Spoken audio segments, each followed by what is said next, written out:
വരണമെന്നുള്ളതിനെ പറ്റി ഞാൻ ആദ്യം പറയാം.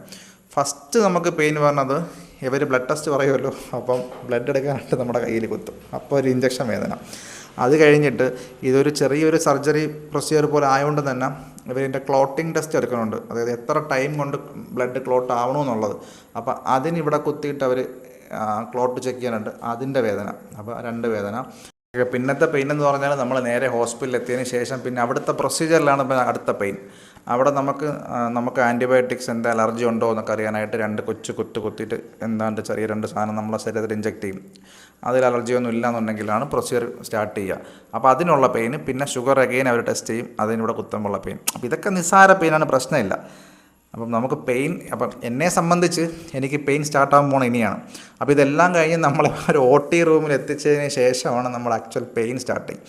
ഫസ്റ്റ് ദിവസം അവർ ചെയ്യണമെന്ന് വെച്ചാൽ നമ്മുടെ ഈ ബാക്ക് ഡോണർ ഏരിയ, ഈ സൈഡൊന്നുമില്ല,